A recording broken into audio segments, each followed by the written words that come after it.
Hey, friend. Welcome to the Human Design Diaries, a soul aligned sisters podcast. Here we will delve into the fascinating world of human design. In this series, we'll cover the basics, dive deep into the gates and channels, and share plenty of laughs and magic. Join us as we explore how human design can guide you to live a more soul aligned life.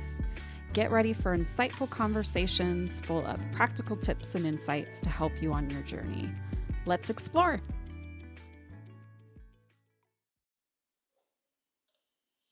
Hey, everybody. Welcome to episode 2 of Human Design Diaries. This episode is following up on our first episode where I did the chart reading for you, Becky, and that was so fun. Did you enjoy that?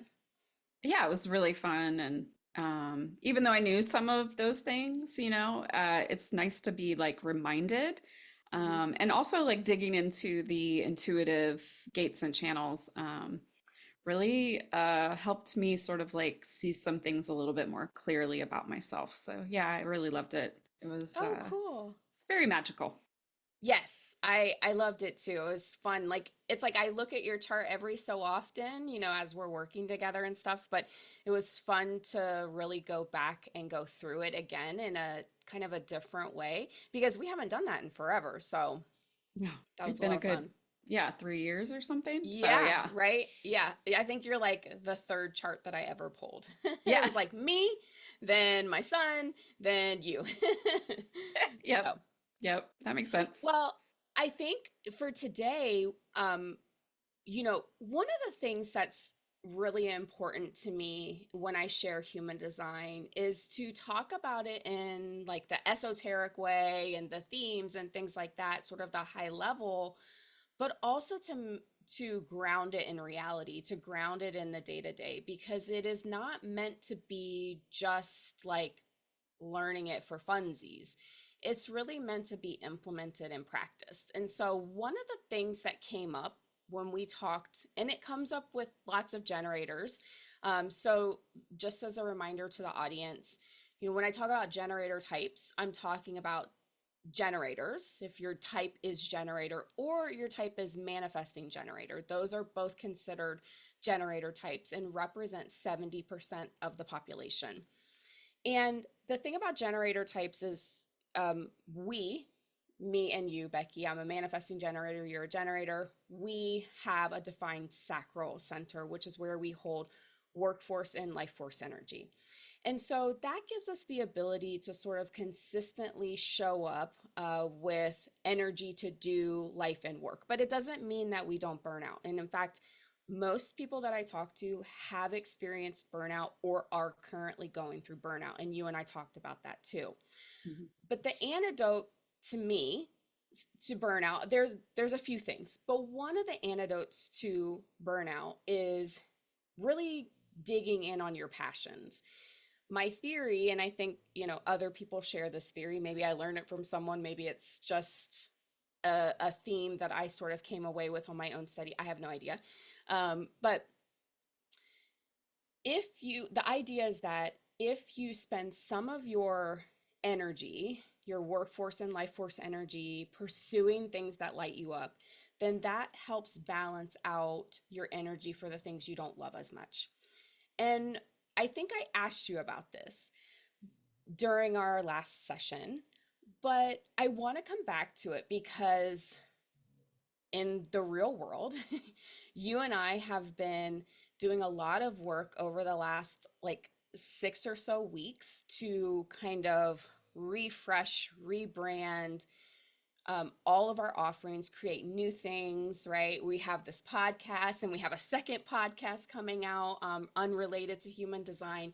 So we have a lot in flux and like, you've done a ton of that work. Like you came in with so much energy, into this like 6 week period that allowed us to get a ton of things done. And so what I noticed was like, oh, wow, this is an example, or maybe an example of how work changes for you when you're doing something that lights you up. So that's what I want to talk about with you today. Does that Mhm. sound like something you are into sharing about? No, no, not at all. I'm going to force you. I'm here. I'm here. No, I could tell you were like studying me over the last like 6 weeks, and I now it totally all was. makes sense because you would Yes. ask me questions like about my energy levels, about the Mm-hmm. work that I was doing. I'm like, I feel like she's studying me for something, but I don't know what. And I'm just gonna let Jill be. Sorry. No, I just let Jill be Jill. I Thank you. mean, you're an observer, so, and I that's what am. makes you, well, and also that's what makes you an amazing coach, and why this is a side note, like how I bitch about getting DMs from other coaches that want to coach me. And I'm like, I have, like, first of all, I am a coach. Mm-hmm. I appreciate what you're doing, but I don't need your services.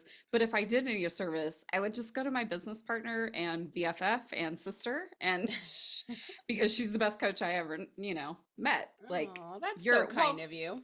I mean, You're some people, biased, but well, okay. I am biased, but you helped me shift my life. Mhm, And so, like, you helped me see other possibilities. So mhm. when I wasn't able to see because I was in burnout. So, yeah. Yeah. So I'll forever be Okay. grateful. So, Aw. digress. I digress. I digress. Let's go. It was also for me, right? I'm like, come join me. I need Yeah. help. Help me. Um, no, so let's dig in there because I think that your story over the last, let's say even 6 months, um, really illustrates the point that I am trying to make when I talk to people about this. And I feel like people don't necessarily have the opportunity to really engage in their passions if they even know what it is. So it can kind of be like, oh, that sounds great, but what I don't know. What am I supposed to do with that? And so I want to really demonstrate that, like, actually, this does matter. So tell us, Becky, what have you been doing for the last 6 months? Like, tell us about sort of what you were doing before the last 6 weeks and then the transition in, and um, whatever you want to share around that. And then I'll ask questions. Well, as we've talked about, we are a coaching and consulting business. And so I was on a corporate contract for which it started out as 3 months and then ended up in 9 months. Mhm. They just kept asking me to stay, and I did. And then when it felt like it was no longer aligned for me, that's when I, ended that contract and, you know, took maybe a couple of days off, and then dug right back into working, and working on our business. Um, I think like I don't know, how deep you want me to go into this, but like I think like going back into like a corporate contract, you have to have a certain, energy level. You have to have a certain tolerance and patience.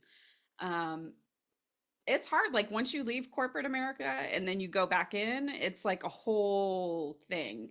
And you sort of are like, you know, it makes you sort of realize like, it's so much more like flexible, fun, and just like it feels better to be working towards like my own success and our own success versus like propping up somebody else's business or helping somebody else build their business. Now, I say that, I don't like, I enjoyed my time as a consultant.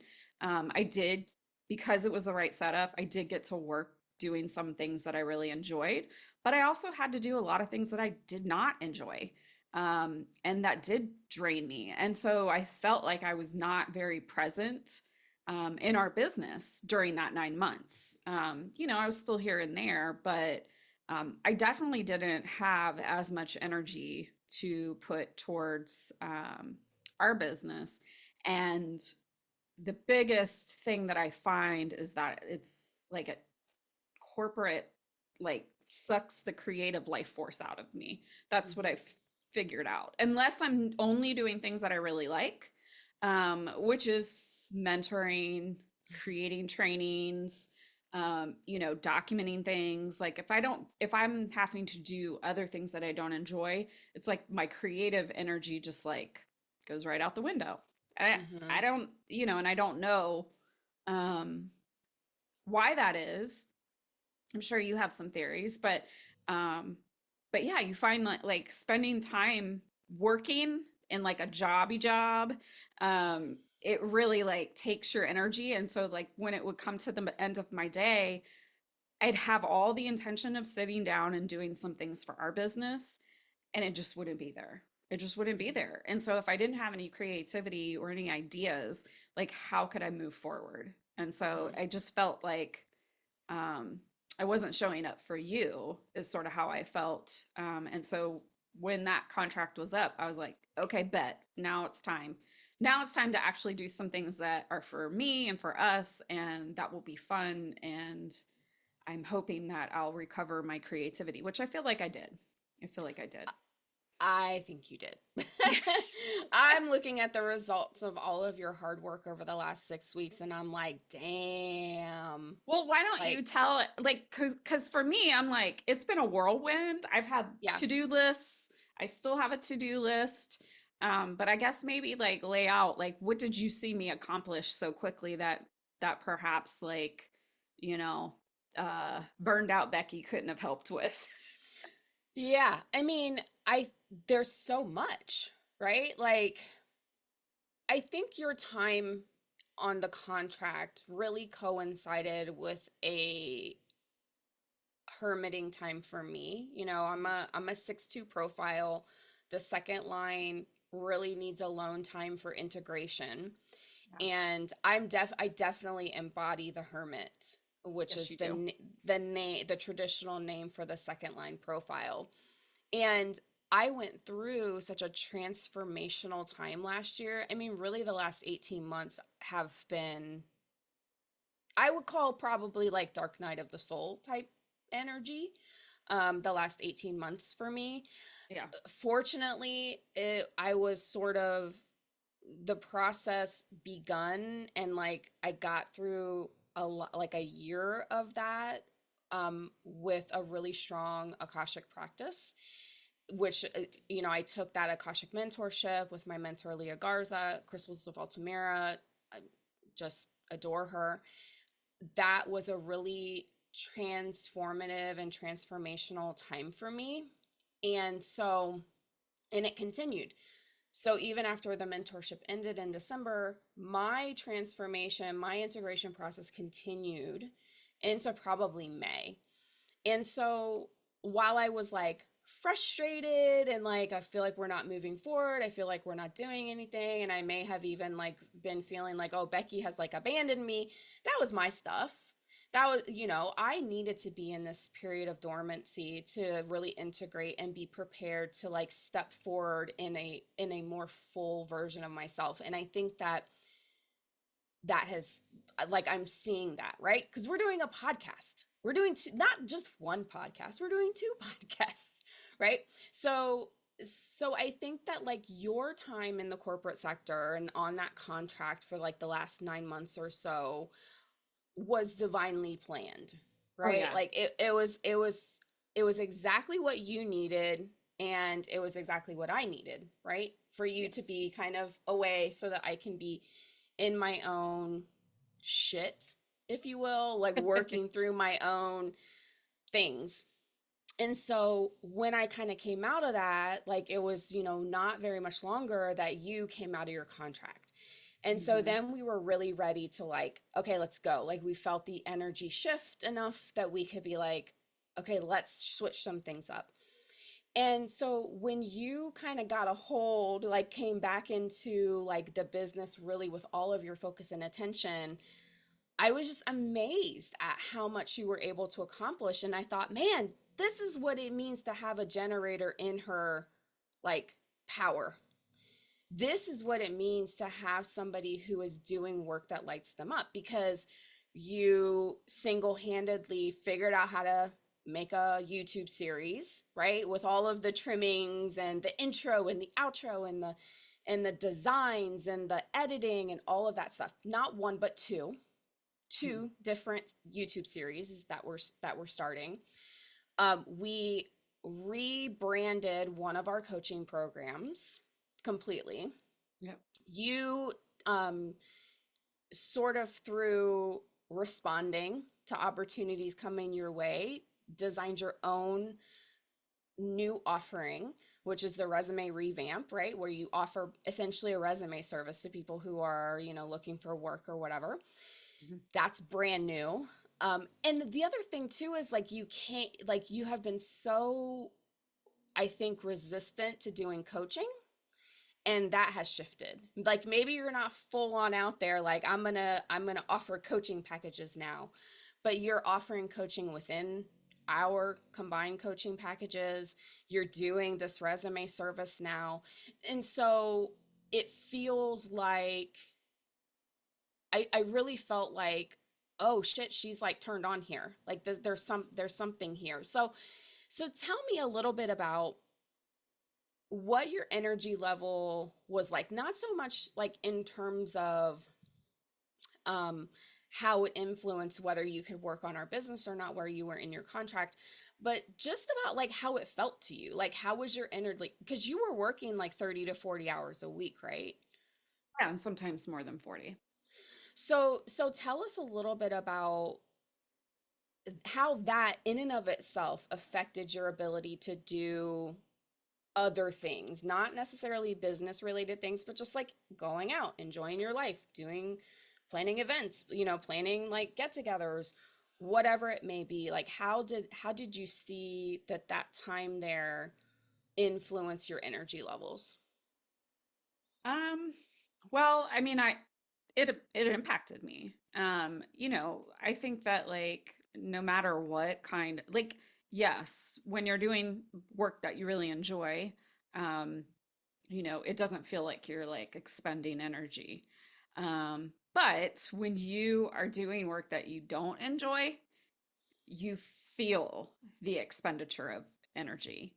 And so, like it's like I said, I would have all intentions of like ending my day at like 5 o'clock, 5:30, sometimes earlier if I could, and then turning to do some stuff on our business. And it would be like I could do a social media post, and then it's like I just need to like lay on my bed, or lay on the couch and watch Catfish or something. Um, I feel that. yeah, I know you do. Uh, we're super fans over here. Um, but Amen. yeah, like I think when you're doing things that you don't, that are not like really what you have passion for, that you feel physically the energy like getting, just floating out the door. Whereas Hmm. like when I'm doing stuff on our business, like when I'm working on like creating, graphics or editing things or whatever, I like it's like exciting to me, and it Hmm. actually feels like I'm fueling myself versus expending energy. So I don't know if that was like the point of your question, but Yeah. that's where I see like the two total different things. Did I get to do some things that I really enjoyed, and did I get to work with some some nice people? But generally corporate is like it's painful for me, Hmm. because eh, people in 2024, people are not well. People are not Hmm. doing well, and they're going Hmm. to work mentally and emotionally unwell. Hmm. And then they take out their shit on other people. And me as an empath, and someone who tries to walk, as a good person through life, um it's hard to watch people get treated like garbage. It's hard to be nice to someone when they are rude for no Hmm. reason, just Hmm. because they hate life.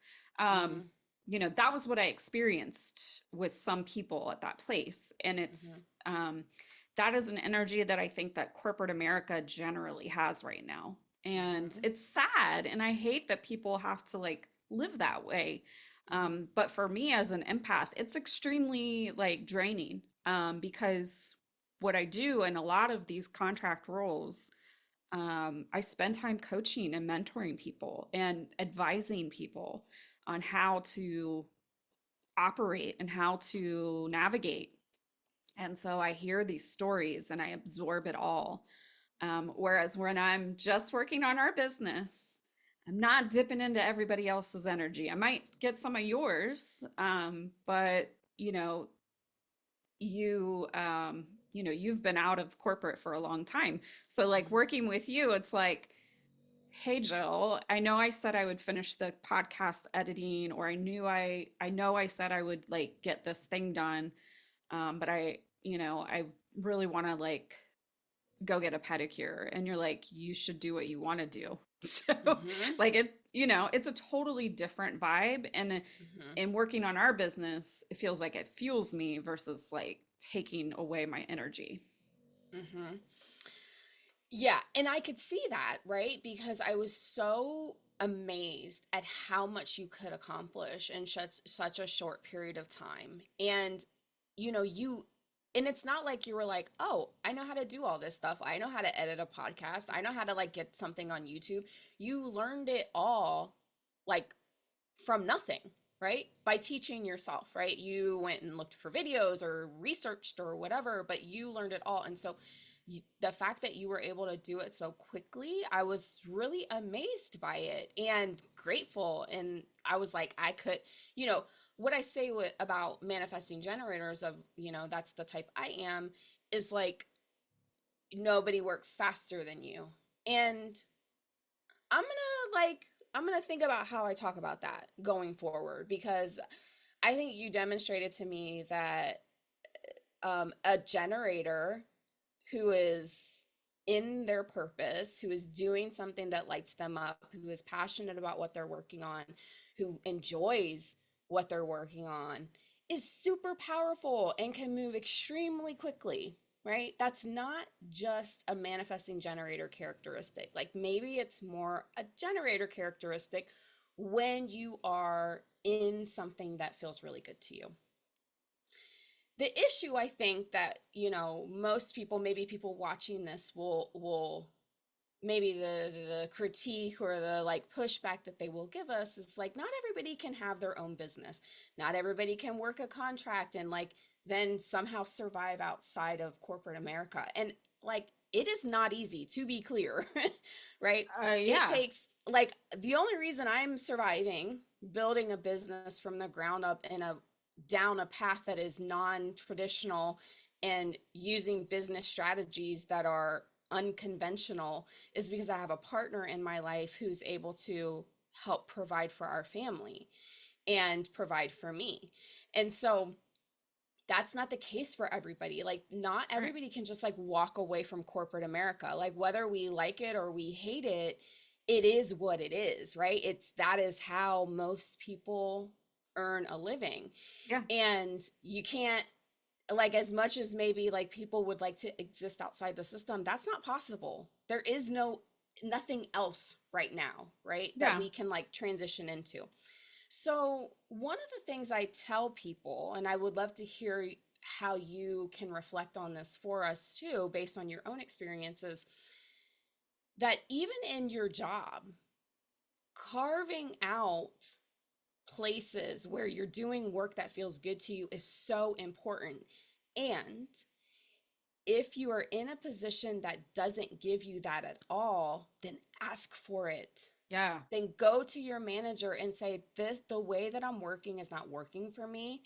I am committed to this job, or I'm committed to, doing the best that I can for this company. I believe in the mission, et cetera, whatever you want to say. Maybe you want to make that up. I don't care. Right? Like maybe you couldn't care less, but you're trying to shift how you work. Um, to say like, actually I need something different if I want to be at my best. If you want me to be productive and um you know really like engaged and get a lot done and do a good job and really try to support the business, then this is what I need. This is the type of role that I need, or these are the tasks that I need. These are the things that interest me. This if I could create my own position, this is what it would look like. And I think, just to sort of manage like the pushback, right? Because that feels scary for some people. Like some people don't feel comfortable to go to their manager and ask for what they need. Some people don't know what they need. Um, and all of that is fine, right? But I still want to encourage people to like make your own situation to the extent that you can. And if you do have a good manager, if you do have a manager that you can trust or that you appreciate or you feel like is like really does care and wants you to feel good in your work and wants you to do a good job and is supportive of your career, then give them a chance to really talk to them about what you need. So I would love to hear your reflection about that. Like what do you think, like what would you tell people who they don't have this other thing out here that they can work on. Maybe they don't Mhm. even have time or capacity for hobbies or that sort of thing. In their 9 to 5 or whatever it is, what would you advise as far as like how do they spend their energy? Well, I mean, what you described is exactly what I've done in pretty much every job I've ever had. Tell me It's more. just, I mean, every job I have had, when I started to feel like I wasn't learning anything else, I was bored, I could do this stuff while I'm asleep, I have gone to, my boss or my mentor and said like I I want more. I want to learn more. I want to do more. Um and I don't know if it's the way that I asked for it, or if it's the way that I um raised my hand, but I always was able to shift my career, um, or the job that I was in towards things that would actually like be challenging but also exciting for me. Hmm. One example is, my last role, uh, in the e-discovery space. I was, a project manager. I was a senior project manager when I left, but when I was a project manager before I got promoted, I knew that I knew that like I had been overlooked multiple times for getting promoted.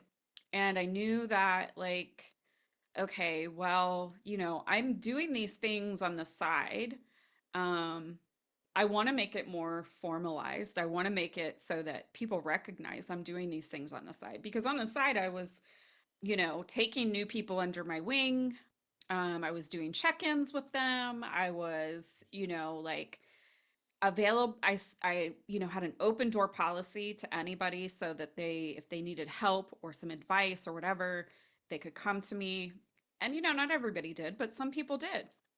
And so, you know, they eventually opened up a role that was like sort of like an additional side role, which was a learning coach. And so what I ended up doing was getting that as part of like what my role was, so that like my plan towards promotion, if I did this role in addition to my daily responsibilities, that would help me get to the next level, which it did. But I also really enjoyed that. I really enjoyed connecting with every new person that came into our department, with creating a relationship, with, advising them, with training them and teaching them things, with helping them network throughout the company, to learning new things and connecting with new people. And so, like, that's just one example of where I knew that there was a need. I identified a need. I identified how I could fulfill that. And then I worked that into, an agreement. Like, I do this, you give me this. And, that's how I went about it.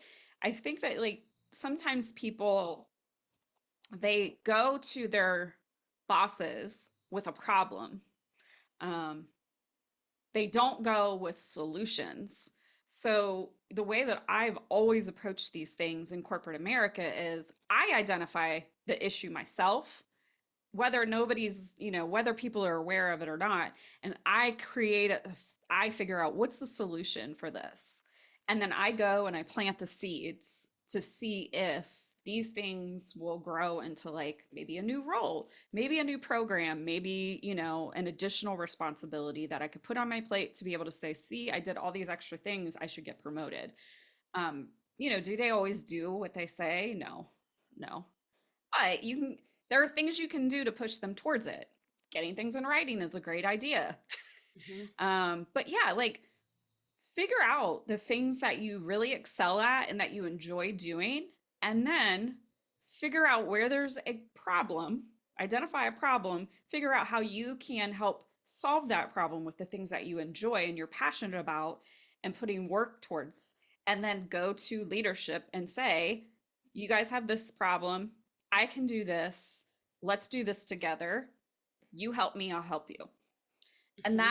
that's my biggest suggestion to people when I'm, when people ask me like, well, how do you get to do things you like in your day-to-day role? I mean, for the most part, you're not going to be able to spend your whole entire day doing things you like. That's just the reality of being in a corporate space. But can you figure out ways that there's a business need for the things that you're passionate about? I think that's such a great suggestion. I love how it really empowers you to take your career into your own hands. Yeah, And if your manager says, no, you can't do that. No, you can't change your responsibilities. No, you can, no, no, no, no. hmm, Then you know. Then yeah, you know that like actually maybe this is not the right place for you. Maybe this job is not the right fit for you anymore. Maybe you need to seek out a different role in the company or move outside the company where you can find some a place that will let you do at least some things that you enjoy doing because you right, deserve that. And that yes. actually makes you much more powerful. But let me ask you, when you went to your boss and you're like, I am doing this thing on the side, I want this to be more official because I want to be recognized for the effort that I'm putting in.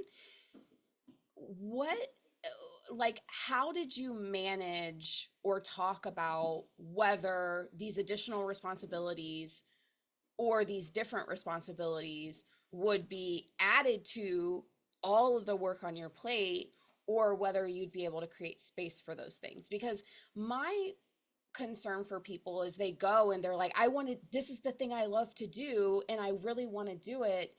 And the boss is like, fine, go ahead by all means, but you still have to do all your other stuff too. You Mhm. still have, and so then it adds on top of it. And then you end up doing more work than you're really being paid for. It's like you're Yeah. doing the fun stuff for free in a way, right? Yep. And you may not have capacity if you carry your full workload right now to add anything extra. So how did you manage that? How did you talk about that? What do you think about that? Give us some advice here. I mean, it depends on the situation. Um, I would say that like the last example I gave, um, that was an addition to my regular role. However, because it was something I was passionate about, and because it was something that I was adding to my plate in order to get promoted, um, I didn't feel that it was like a huge lift, right? That I felt okay with fitting that in. I knew it wouldn't last forever. And I knew that at some point I would get to a point, probably when I got promoted, that I no longer really had the time for it or the energy for it. Um, but I don't like, I really like, for me, I think people focus too much on the future. If that if I might like say that out loud, people are way too focused on the future, and they're not considering like all of the possibilities that can happen, in the future. So why am I going to worry about a problem 6 months from now that hasn't happened? Why wouldn't I just stay present and see how I'm doing, on a day? It's a daily check-in.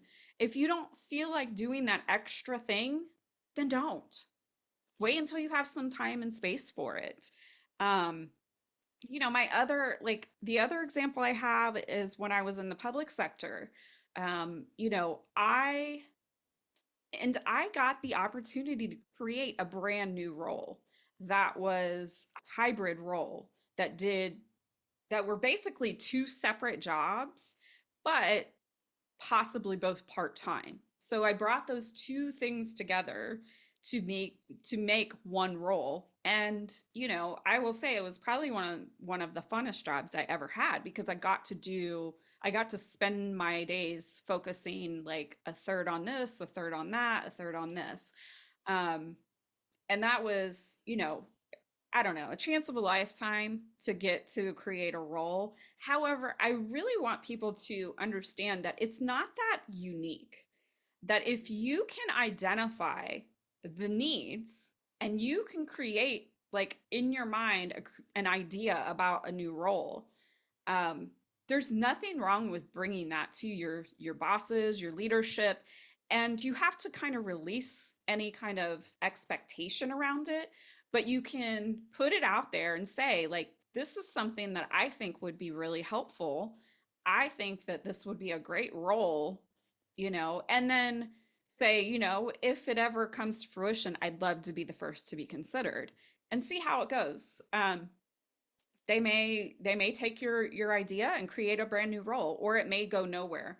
But I think you also have to, like, get real, and that sometimes the no is actually protection, and that if you're not getting what you need, and the changes that you're asking for, or things you're asking to be able to get to do more of and less of that, then it might not be the right place for you. Like, Mm-hmm. the reality is that there's probably a job somewhere with someone who will see what you have to bring to the table and will be like, yes, come here and help us create that. So just because you have this great idea and the place you're at says no, doesn't mean that it's a no, a hard no. It just means that perhaps it's not right timing, or perhaps it's not the right circumstances. Take that idea and keep fostering it, and keep, creating it in your mind, and then go out and look for places that either have that, or maybe, are looking to build something, and perhaps this is something that could be built into it. So I think people have a problem with limited thinking, limited belief systems. And I think that also plays into the fact that people spend way too much thinking about the future. I mean, I don't want to go into a long diatribe about this, but it's easy. I have a husband. We are a two income family. But I can't just rely on him for our family income. So, I do what I have to do. I save what I have to save. I also have never changed how much money I expend each month, except, inflation or whatever. But, like, my cost of living is the same as it was 15 years ago.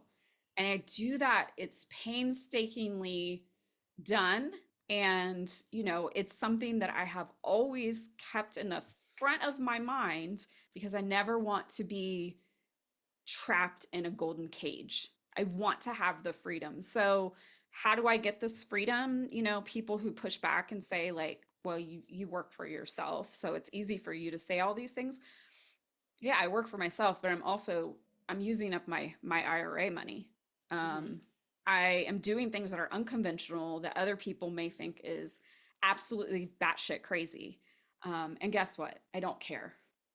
I don't Mm-hmm. care, because I live in the present tense. Like, here's the thing about us. Our mom died when I was 6 and you were 4. She was 31 years old. So we have a different mentality about life and how long it can last. We Mm-hmm. live more in the present tense. We think about the future a lot, for sure, but we know that from our experience that nobody is promised tomorrow. So why are you living miserably Mm-hmm. for 20 years to live fun for 5 before you, Mm-hmm. kick it and move on to the next realm. Like, Mhm. why? I wanted to be in a situation in my late 40s where I was happy. Mhm. And me making the choice that I did has led to my happiness. And so, while, yeah, do I worry about like being able to pay bills and stuff? Yeah. But I also know I'll be taken care of. I'm in flow. And I know that like when I need to make some money, it always finds me. I find Mhm. something, it finds Mhm. me. So, I can attest that is true for the yeah. audience watching. Yeah. Becky is able to find opportunities when she needs them. So it's a really beautiful thing, but it takes trust. It takes Yes. belief, right? That it's possible. And that's true even if you're not trying to like make the leap out. Like even if what you're dreaming of is like working in a corporate space that doesn't burn you out or that uses your gifts and talents better or that allows you to feel good. Like you deserve that, but it takes trust and belief that that's possible for you, right? Especially Yeah. if your experience has been that those positions are inflexible, that the bosses don't care about what you want or need, that you're going to burn out no matter what because you're always going to have to try to keep up with the person next to you. So it takes belief and trust that something different is possible. And the one thing I want to just go back to really quickly that you talked about was, when if you are going to your boss and saying, hey, I want to change this position. I want to change this role. I want something different. I want this to be different. That it doesn't, it also doesn't have to be official. Right. It doesn't have to go up the chain of command to Right. HR, who then has to approve a new position and whatever. Like, this can be an agreement of like a verbal agreement, if you will, between you and your boss that you're Hmm. going to shift the way you work because that's going to better support you and better support the business. Yep. Yes, the boss has to be open to doing that, and some of them are going to be real sticklers about the rules and that this is how things are done here and we can't do that, but those things are made up. So, They are. if you're encountering a boss who's like, "Well, I don't know if HR would approve a change," I would say, we have to talk to HR about it. Like, why don't we just like figure this out between us, right? You're still going Hmm. to get work from me. I'm still going to be here. I'm still going to be present. You're still going to be paying me whatever you're paying me. What we're talking about is shifting the way that I'm working so that it's better for me and better for you, Yeah. so that I can be my most powerful. So I really try to encourage people to take hold of their careers in this way, to feel empowered, to say, like, I need something different. And I actually contribute a lot here and I do a good job for you. And like, meet me halfway, Yeah. like, don't be afraid to ask for that. And then right? Yes. Then if they say this can never happen, then maybe your time there is limited. Then well, I'm gonna have to pull back in another way, or I'm gonna change the way I work and not tell anybody about it, Yeah. right? Yeah. That, and for me, that's like the big part of like empowering people to take control of your own life and your own career. Are you at the mercy of some rules? Yes. But there's a lot you can do out there without like clearing it with anyone, because guess what? You're an adult. Like, you're an adult. This is not, and that is probably one of the biggest problems I have with like the way people operate in corporate America. It's like we're back in high school and people are asking for permission to, I don't need to ask permission to go to the bathroom. Like, no, I'm not. I'm getting up and I'm going to the bathroom. Like, I'm not asking anyone's permission. Or if like I need to log off early because like I gotta pick up the kiddo from the first day of school or whatever it is. I'm not asking permission. I'm telling you I'm doing this. And then if you have a problem with it, you can be the person who's an asshole and pushes back on something like that. Like, I'm telling you, I'm doing this regardless of whether you like it or not. I'm going to do it diplomatically. I'm going to be nice about it, but I am absolutely not going to ask anyone's permission, CEO, whatever the hell your title is, for permission to do things that as an adult, I can decide for myself what I want to do.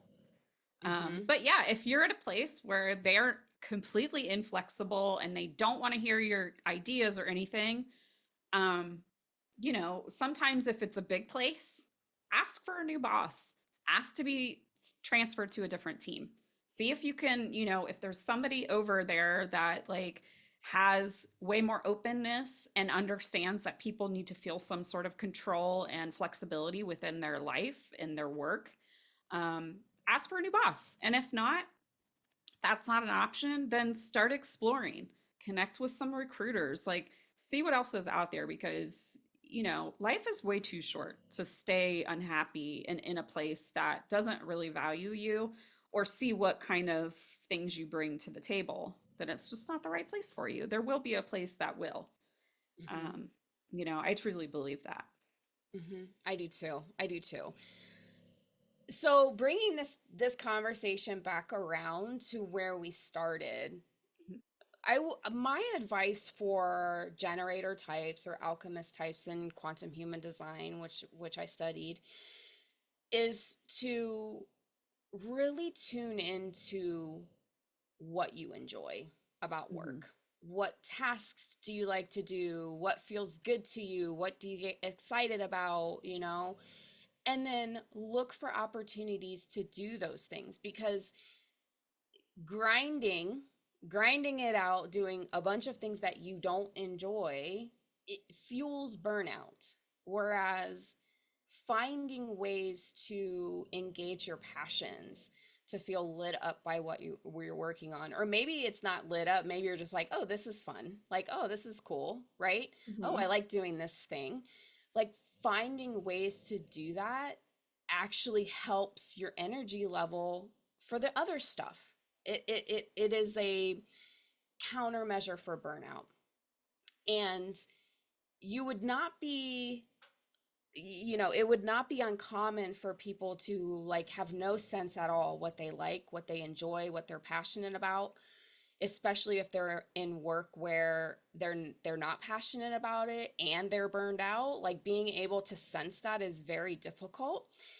And I would say that's your first place to start, right? Mm-hmm. Look through your job responsibilities or look at the things you do outside of work, or think about maybe what you wanted to be as a kid or what did you enjoy doing as a kid. Remember, go back and remember what you enjoyed about living life on this planet, and see if you can thread that to work that you're doing or how you're spending your time, Mm-hmm. and then ask for it, and then feel empowered enough to say, this is my life. I'm creating this experience, whether you believe that or not, for the sake of argument, for the sake of talking yourself into a place of empowerment. Try to believe that you're creating this and that you have the power to change it too. And you do have the power to change it. And it Yeah. may not be where you're at. You may have to change other things. You may have to switch jobs. You may have to make moves, but it's possible. Yeah. So, yeah, I would say like your story of, coming out of the contract work and back into our business and fueling all of the changes and all of the exciting new things that we have to offer now is a direct, like, indicator or example of how powerful generators can be when you're doing something that you enjoy doing and that feels good to you. Yeah, I 100% agree with that. And I think that if people can't, like, listen, there's that time and space between, like, the time between you figure out, okay, this place I'm at, this job I'm at is not going to let me do anything. So I need to look for something else, but I'm going to take my time and find the right fit. So you've got that time and space between knowing you're going to move on eventually, but also like still looking for something. So, how do you keep yourself from falling into deeper burnout? think about your hobbies, think about planning events or attending events or doing things that do fill your cup up. So like spending time, even if it's like you're burned out and the day is long and this is going to be a long 4 to 6 months to find a new job. How am I going to get through it? Well, I don't know. I like to adult color. That helps me with clearing my brain. Or I like to play video games. So I'm going to start spending like an hour every day playing some video games. Like whatever it is that brings you joy, try to work more of that into your daily life. Because it is what you said at the beginning, it is an anecdote to burnout. I believe that. And like I've read books, like one of the books, Burnout, talks about like some of the old ancient cultures and how they would like say, if you were sad or depressed, when was the last time you danced? Like Mm-hmm. when was the last time you did things that brought you joy? And that book points out, like for me, which was something that I didn't even think about, was that like your body, if you're going through burnout and you're working in an urgent, like sort of environment, a toxic environment, your body doesn't know the difference between that and like running from a wild animal. And once you get free of that wild animal, what do you do? What did they do in ancient times? They celebrated, they danced, they had fires, they did things like that. That helped them move the energy out of their body. Like that, you know, the way that your cortisol like spikes and things like that, you have to release that somehow. And so figure out how can you release that each day, whether it's like doing a dance, in your kitchen like I do, putting on some 90s, and dancing in my kitchen. Or is it like going outside for a hike or doing some gardening or, whatever it is that like feeds your soul, try to figure out how to spend time doing more of that in order to combat like the burnout of your day in and day out. Such great advice. Yeah, I love all of that. Any final thoughts? Um, No, I think that like this is a really good example of, that generator energy. And Mm-hmm. I remember saying to you when you were like studying me, you're like, where is all this energy coming from? And I'm like, I don't know, but it needs to go somewhere. And right now it wants to go here, like figuring out these things and it wasn't, I think for me, it like really started to like click in my brain like this is what Jill's always talking about as far as like doing things that light you up and how it doesn't feel like an endless list of shit you don't want to do. Like it's exciting and every day I'm excited to come into my office and sit down and, do like whatever I'm doing for 5 to 6 hours. Um, you know, it fuels me. So yeah, like I don't know where all that energy came from, but I feel like it was pent up and now like it's been released and it's refilling automatically because it's effortless. It's effortless being in flow. Mm-hmm. So, Oh, that's so beautiful. And I'm so happy for you to be able to experience this. yeah. So happy that you're in a position in your life and you've taken the turns that you needed to take in order to get to a place where you can actually experience this. And I think, the one parting thing that I want people to know is that it's possible for everyone. It's Hmm. possible for you too. And you will do it your own way. You don't have to follow the way Becky did it or the way I did it. You can find your own way, but the first thing you have to believe is that it's possible for you. So, thank you, Becky, so much for sharing your story with us, for sharing your advice and your wisdom and what you've learned from your own lived experience. And I hope that, people watching can really take something from this that they can use in their own life to empower themselves to create the life that they really want. So, thank you. Yeah. Thank you. This was a fun conversation. Yeah, until the next one. Till the next one. Thanks again for joining us on this episode of Human Design Diaries. We hope that you love this episode as much as we did. Please take whatever resonates with you and leave the rest. If you're ready to dive deeper, visit our website at soulalignedsisters.com, where you'll find a wealth of free resources to support your journey. In our store, you can request a free human design chart, purchase low-cost reports, or even book a personalized reading with Jill. Be sure to explore our blog's Human Design Library, filled with stories and insights to help you get aligned. And don't miss our free Introduction to Human Design workshop available through the Soul Aligned Sisters online school. Whether you're just starting out or deepening your knowledge, there's something there for everyone. Stay tuned for more episodes as we continue to uncover the magic of human design. Until next time, stay aligned and keep living your most magical life.